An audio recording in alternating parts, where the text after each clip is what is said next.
Master of Solaris, the one who can wield thousands of weapons, the eighth apostle, Gangling Lotus.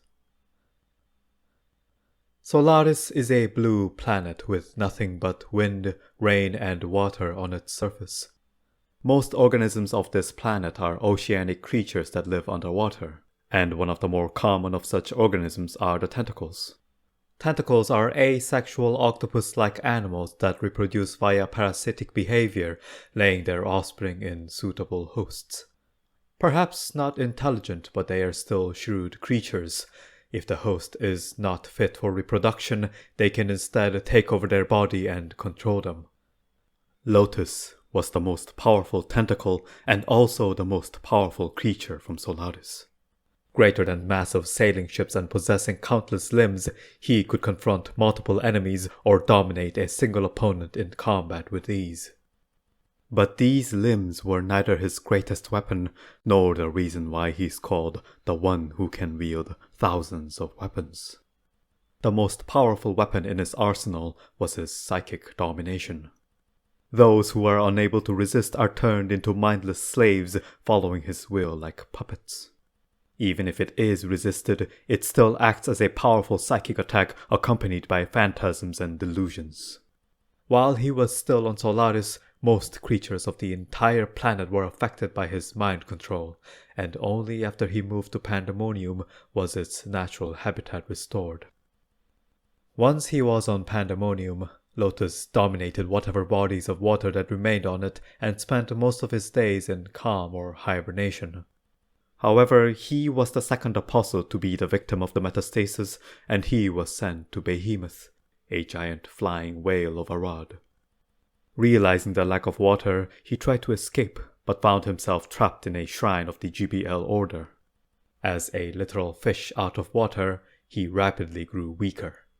And even if he broke out, the Behemoth was a flying beast.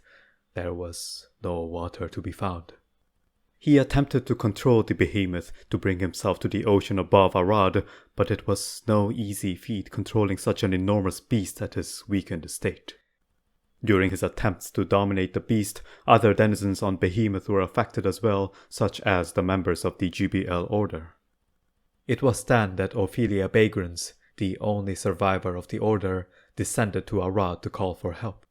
She returned with the adventurers, along with the forces of the Balmire Principality and Dallos Empire. Lotus put up a desperate fight. He unleashed his tentacle minions along with the victims of his mind control to match the numbers, and attempted his own psychic attacks on more prominent figures. Even Aganzo, one of the 4 Blade Masters and the most capable warriors of the continent, could not resist it. The adventurers also fell victim, killing the low-ranking knight Lenny before coming to their senses. And even as all this was happening, he was still trying to take hold of Behemoth. If he could even touch the water, it was all over for them. But his strength was not infinite, and eventually he became so weak that he couldn't even employ his psychic powers properly. Yet even in the state he resisted, injuring more capable warriors such as Robato and Hearts. But he could not survive the following assault by the adventurers Aganzo and Vaughn.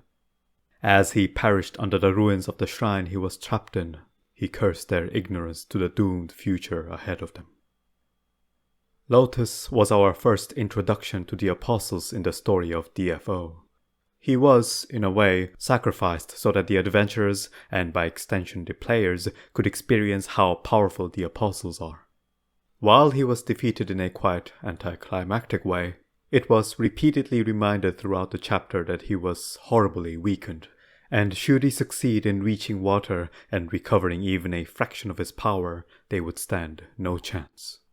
Considering he used to control almost an entire planet by himself, it is not wrong to think that Arad would have been doomed if he did succeed.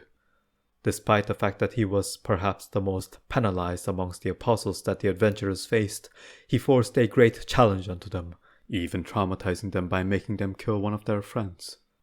While the adventurers grew from this experience, it also showed them the gap that existed between the adventurers and the apostles. Indeed, It would be a long time before the adventurers managed to slay an apostle on their own.